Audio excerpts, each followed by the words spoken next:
Capítulo 36 Controle. Os procompsognatos corriam pela beira da estrada. No escuro da noite, o jipe de Arden os seguia, a certa distância. Eli apontou para um brilho ao longe. Não é uma luz? Talvez, Arden disse. Dá a impressão de ser o farol de um carro. O rádio estalou subitamente. Ouviram a voz de John. Arnold. Estão aí? Sim, pode falar, Arden respondeu. Finalmente. Ele apertou o botão. Pode falar, John. Estamos perto do rio, seguindo os procompsognatos. Muito interessante. Mais estática. Cisamos de seu carro. O que ele disse? Genaro perguntou. Algo a respeito do carro, e Eli disse. No acampamento de Montana, Eli encarregava-se das comunicações por rádio. Depois de anos de treino, tornarás especialista em compreender mensagens trancadas. Pelo que entendi, disse que precisam do carro. Arden apertou novamente o botão. John. Está ouvindo? Não recebemos bem sua mensagem. John. Um relâmpago gerou um momento de estática. Depois eles ouviram a voz tensa de Arnold. Não, e droga, e voltem para cá, agora. Ao que parece, ele está com problemas, Eli comentou, franzindo a testa. Não havia como ignorar a tensão na voz. Talvez seja melhor voltarmos. Arden deu de ombros. John vive tendo problemas. Conhece bem os engenheiros. Querem que tudo saia de acordo com o previsto. Ele apertou o botão do rádio. John. Repita. Por favor. Mais estática. Outro relâmpago. Depois. Muldon, precisa do carro, e agora? Genaro. Ficou agitado. Ele disse que Muldon precisa do seu carro? Foi o que entendi também, e Eli confirmou. Mas isso não faz nenhum sentido, Arden disse. Cole, preso. Muldon quer carro. Entendi, e Eli disse. Os outros carros estão parados na estrada por causa da tempestade. Muldon quer ir buscá-los. Arden fez um gesto de impaciência. Por que Muldon não pega o outro carro? Ele apertou o botão do rádio. John. Diga a Muldon para pegar o outro carro. Está na garagem. O rádio chiou. Não, e escute, e os danados, e carro. Arden apertou o botão. Eu disse na garagem, John. O carro está na garagem. Mais estática. Edri levou, pedido, e Acho que isso não vai dar em nada, muita estática. Arden disse. Está bem, John. Voltaremos. Imediatamente. Ele desligou o rádio e manobrou o jipe. Eu só gostaria de entender a razão de tanta pressa. Arden engatou a marcha e o veículo arrancou no escuro pela estrada deserta. Em 10 minutos viram as luzes do alojamento Safari. Quando Arden estacionou na frente do centro dos visitantes, Muldon veio correndo na direção deles, gritando e acenando. Que se dane, Arnold, seu filho da puta. Quero este parque nos eixos imediatamente. Agora. Traga meus netos de volta já. John Hammond estava parado no meio da sala de controle, gritando e batendo o pé. A bronca já durava 2 minutos. Henry Wu, parado num canto, parecia perdido. Bem, Sr. Hammond, e Arnold disse. Muldon está a caminho, para fazer exatamente isso. Então deu as costas ao velho e acendeu mais um cigarro. Ramon era igualzinho a todos os executivos que Arnold já conhecera. Fosse no Disney World ou na Marinha, os executivos sempre se comportavam da mesma forma. Jamais compreendiam as questões técnicas, pensavam que podiam fazer tudo acontecer dando gritos. Talvez desse certo, quando gritavam com as secretárias para providenciar uma limusine. Mas a gritaria não resolveria nenhum dos problemas que surgiam para Arnold resolver. Os computadores não ligavam se alguém gritasse com eles. Os sistemas técnicos eram totalmente indiferentes à manifestação explosiva das emoções humanas. Gritar era no mínimo improdutivo, uma vez que tinha quase certeza de que Nedry não retornaria, o que lhe deixava a tarefa de entrar no código do computador e descobrir o que havia de errado. Seria um trabalho difícil. Precisava de calma e cuidado. Por que não desce até o refeitório e Arnold sugeriu, e toma um café? Avisaremos quando houver alguma novidade. Não quero um efeito Malcolm aqui em Ramon. Esbravejou. Não se preocupe com o efeito Malcolm em Arnold. Retrucou. Quer me deixar trabalhar em paz? Você que se dane, em Ramon disse. Eu o chamo, senhor, quando Muldoon der notícias. Ele apertou as teclas no console e acompanhou as mudanças nas familiares telas de controle. Módulos principais Parque Jurássico. Asterisco. Asterisco Call Libs. Inclui Biosta, Sys. Inclui Sysrom, VST. Inclui Net, Sys. Inclui PWR, MDL. Asterisco. Inicializa. 7men 42 2002 9 a total Quaricisop por 104. VIG 7 asterisco TTY. Se vale meter TMH asterisco MH, ponto meter vis retorna. Termicol 909 se leve void meter vis $303 e random. 3 asterisco maxfic 17 system, DN 7 SHP val tolin val. D sum val se 7 meter TMH asterisco MH, ponto valdir meter verdade. Retorna em 7 system, Teucon 7 mxcpl.obtolin val PD. J next val. Arnold não mais operava o computador. Passaradas. Telas para o código, o conjunto de instruções linha a linha, que diziam ao computador o que fazer. Arnold sabia que o programa completo do Parque Jurássico continha mais de 500.000 de linhas de instruções, em grande parte não documentadas, sem instruções. Aproximou-se. O que está fazendo, John? Checando o código. Por inspeção visual. Vai levar a vida inteira. Então me dê uma ideia melhor, e Arnold disse. Capítulo 37 A estrada. Muldoon fez a curva rapidamente e o jipe deslizou na lama. Sentado a seu lado, Gennaro cerrou os punhos.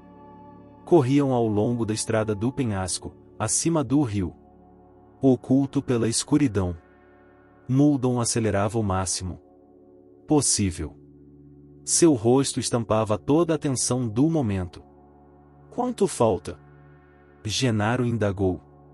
3 a 4 quilômetros. Eli e Arden tinham ficado no centro de visitantes.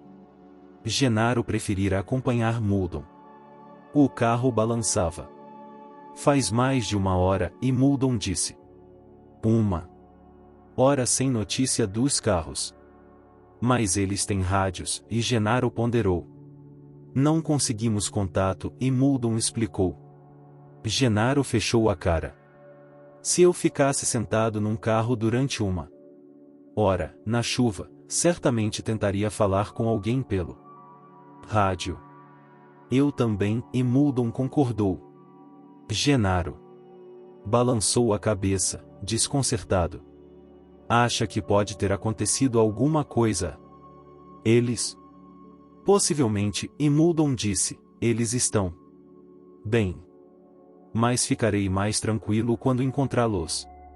O que deve ocorrer a qualquer momento. A estrada fazia uma curva e depois subia o morro. No sopé da ladeira, Genaro viu alguma coisa branca, caída entre as samambaias, na beira da estrada. Pare, pediu, e Muldoon brecou. Genaro desceu e saiu correndo, aproveitando a luz dos faróis do jipe para tentar ver o que era. Parecia um pedaço de pano, mas havia. Genaro gelou. Mesmo a 2 metros de distância, via exatamente o que era. Sem querer, ele diminuiu os passos. Muldoon pôs a cabeça para fora do carro e perguntou: "E aí? De que se trata?" "Uma perna", e Genaro respondeu. A carne da perna estava branco-azulada, terminando em uma massa ensanguentada, onde antes ficava o joelho. Abaixo do tornozelo ele viu uma meia branca, e um sapato mocassim marrom. O tipo de sapato usado por Ed Regis. Muldoon desceu do carro, passou correndo por ele e abaixou-se para examinar a macabra descoberta. "Meu Deus!" e murmurou, erguendo a perna para iluminá-la com os faróis. O sangue pingou na sua mão. Genaro ficou parado, a 1 metro de distância. Abaixou-se. Levou as mãos aos joelhos, fechou os olhos e respirou fundo, tentando não vomitar. Genaro, e Muldoon chamou, a voz tensa. "O quê?" "Saia daí. Está bloqueando a luz." Genaro respirou fundo de novo e obedeceu. Quando abriu os olhos, deu com Muldoon estudando cuidadosamente a perna cortada na articulação, e Muldoon verificou. Não foi mordida e sim torcida e arrancada. A perna foi simplesmente arrancada. Ergueu-se, segurando o membro de modo que o sangue restante pingou nas folhas de samambaia. A mão ensanguentada segurou a meia branca, agarrando a perna pelo tornozelo. Genaro ficou enjoado de novo. Nenhuma dúvida quanto ao que aconteceu. Muldoon disse. O T-Rex o pegou. Olhou para o alto do morro e depois para Genaro. Está se sentindo bem? Pode seguir em frente? Sim, e Genaro concordou. Vamos. Muldoon caminhava de volta para o jipe, carregando a perna. Acho melhor levar isso conosco, e disse. Não. Parece decente deixá-la aqui. Diacho, vai sujar todo o carro. Procure algo para embrulhá-la aí atrás, tá? Um jornal ou um pedaço de lona. Genaro abriu a porta traseira e vasculhou o espaço atrás do banco. Sentiu-se melhor por ter no que pensar. Naquele momento, o problema era como embrulhar a perna, e ocupou sua mente, livrando-a de todos os outros pensamentos. Encontrou um saco de lona com um jogo de ferramentas, uma caixa de papelão, uma chave de roda e 2 pedaços de encerado, e anunciou. Estavam embrulhados em plástico. Passe um para cá, e Muldoon pediu, ainda parado fora do carro. Embrulhou a perna e estendeu o pacote para Genaro. Segurando-a na mão, Genaro ficou surpreso com o peso. Jogue isso lá atrás, e Muldoon mandou. Tente dar um jeito de apoiá-la, para que não fique rolando de um lado para outro. Está bem. Genaro guardou o pacote e Muldoon pegou no volante. Ao acelerar, as rodas giraram em falso na lama, depois pegaram tração e o jipe subiu o morro. Por um momento os faróis apontaram para o topo das árvores, e depois baixaram, permitindo que Gennaro visse a estrada à frente. Meu Deus! Muldoon exclamou. Gennaro viu um Land Cruiser, virado de lado no meio da estrada. Não havia sinal do segundo. Onde está o outro carro? Muldoon procurou em volta, rapidamente, apontando para a esquerda. Ali. O segundo veículo encontrava-se a 20 metros. Retorcido no pé de uma árvore. Como foi parar lá? O T-Rex o jogou longe. Jogou. Gennaro repetiu. O rosto de Muldoon estava sombrio. Vamos ver logo o que houve, decidiu, descendo do jipe. Eles correram até o segundo Land Cruiser. As lanternas agitavam-se na noite. Quando se aproximaram, Gennaro percebeu que o carro fora destruído. Preferiu deixar a tarefa de olhar lá dentro para Muldoon. Eu não ficaria tão preocupado, e Muldoon disse. Dificilmente encontraremos alguém lá dentro. Não. Não, e ele disse. Explicou que, durante seus anos na África, havia visitado locais de meia dúzia de ataques contra seres humanos, na mata. Um deles fora um ataque de leopardo, e o animal rasgara uma barraca durante a noite e levará uma criança. Houvera também o ataque de búfalos em Amboseli, 2 ataques de leões, e um de crocodilo no norte, perto de Meru. Em todos os episódios, encontrara poucos vestígios do ataque no local. As pessoas inexperientes imaginavam que os animais deixavam marcas horríveis de seus ataques. Membros despedaçados atrás da barraca, trilhas de sangue no meio do mato, roupas ensanguentadas. Mas a verdade era que normalmente não restava nada, principalmente se a vítima fosse pequena, um bebê ou criança. A pessoa parecia sumir, como se tivesse saído e nunca mais voltado. Um predador poderia matar uma criança sacudindo-a e quebrando seu pescoço. Normalmente não havia sangue. E na maior parte das vezes não se encontrava traço algum da vítima. Talvez um botão da camisa, ou um pedaço da sola do sapato. Mas, no geral, não ficava nada para trás. Os predadores levavam as crianças, e preferiam as crianças, e não deixavam nada. Assim, Muldoon considerava altamente improvável que achassem restos dos netos de Ramon. Mas ao olhar para dentro do veículo tombado, ficou surpreso. Não acredito! Exclamou. Muldoon tentou reconstituir os acontecimentos. Para-brisa do Land Cruiser fora estraçalhado, mas não havia quase vidro perto do carro. Ele notara estilhaços na estrada.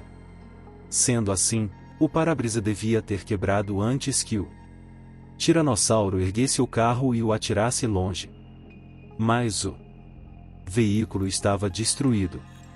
Muldoon iluminou seu interior com a lanterna.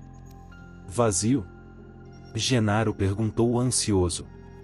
Não de todo, e Muldoon disse.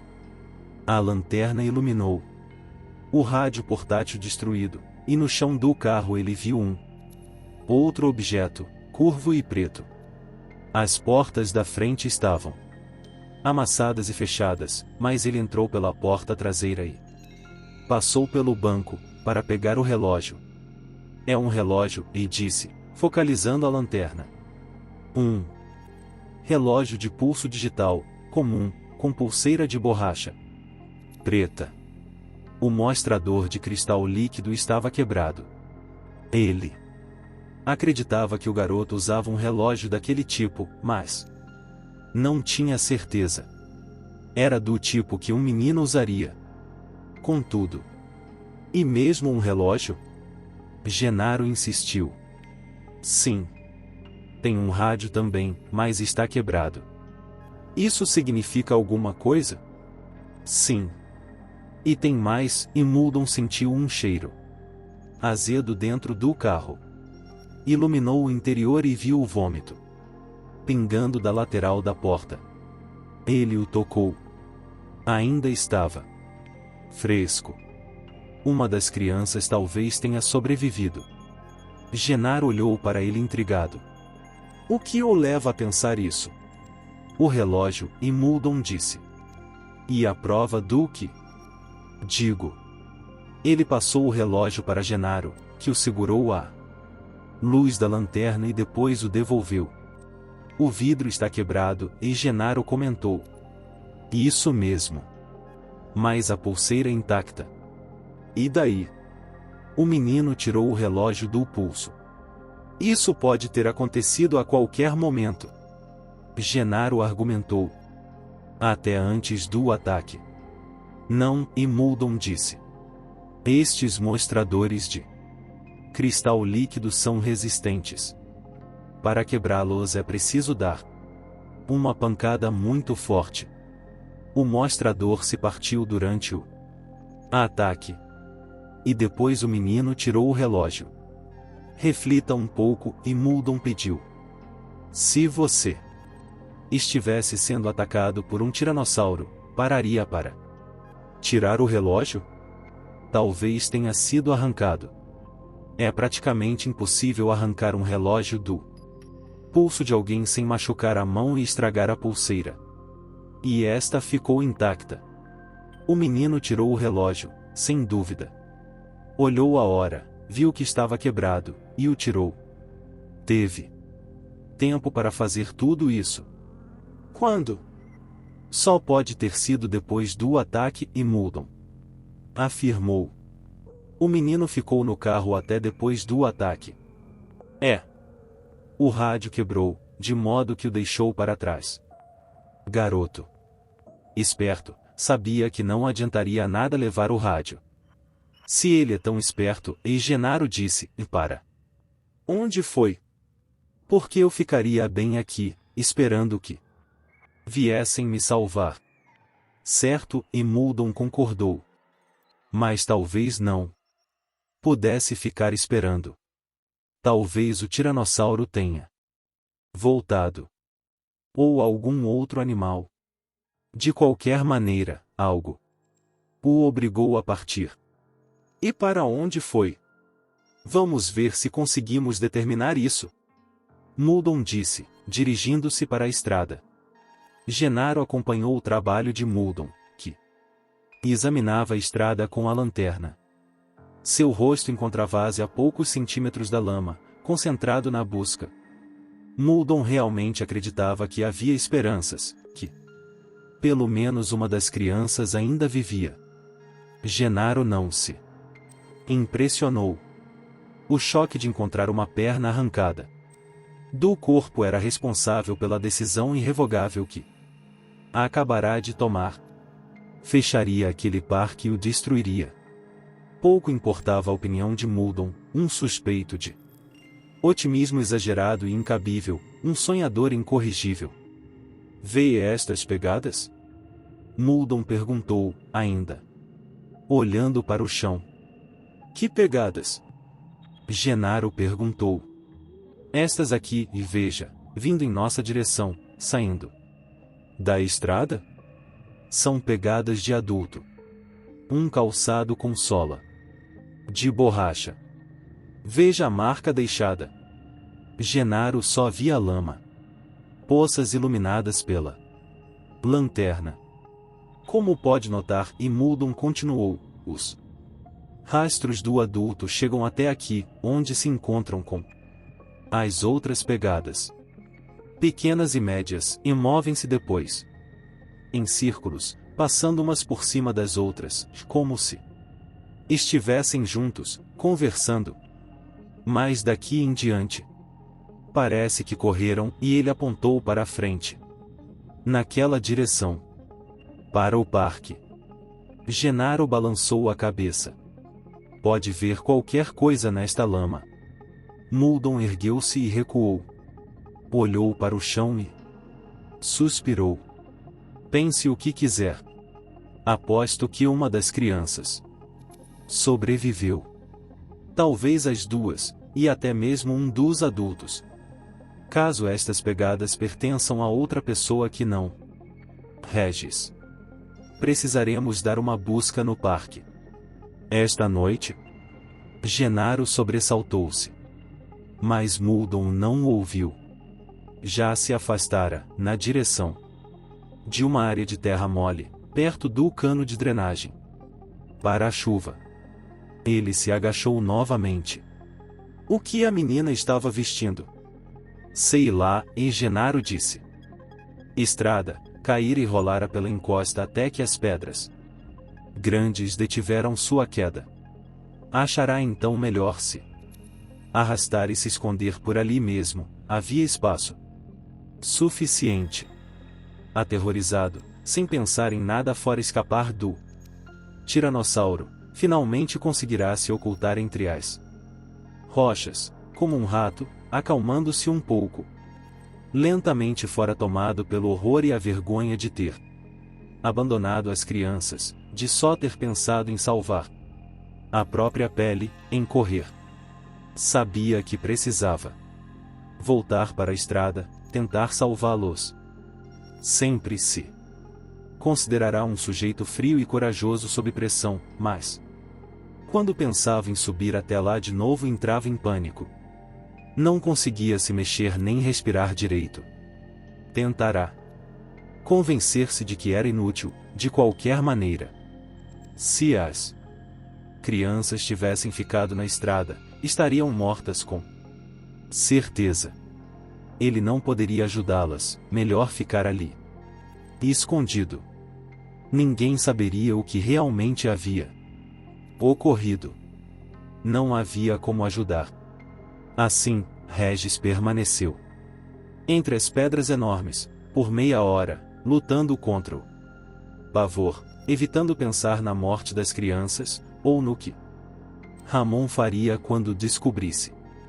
Quando finalmente criou coragem para se mexer, sentiu algo estranho na boca, um torpor no canto dormente, sua boca parecia ter sido machucada na queda.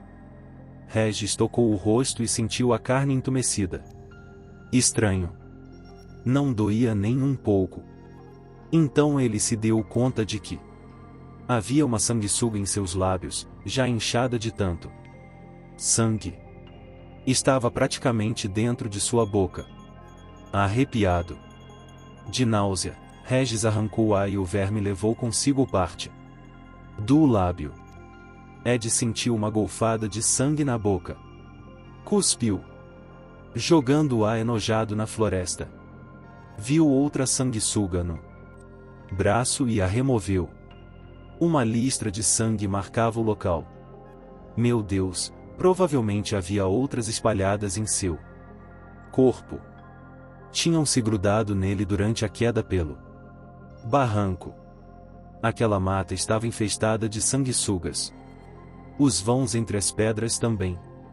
Os trabalhadores sempre diziam, as sanguessugas subiam pelas pernas. Gostavam de lugares quentes. Gostavam de subir e entrar pelo. Alô! Ele parou. Ouviu uma voz, trazida pelo vento. Alô, Doutor Grant. Doutor Grant! Meu Deus! Era a menina. Ed Regis prestou atenção ao tom da voz.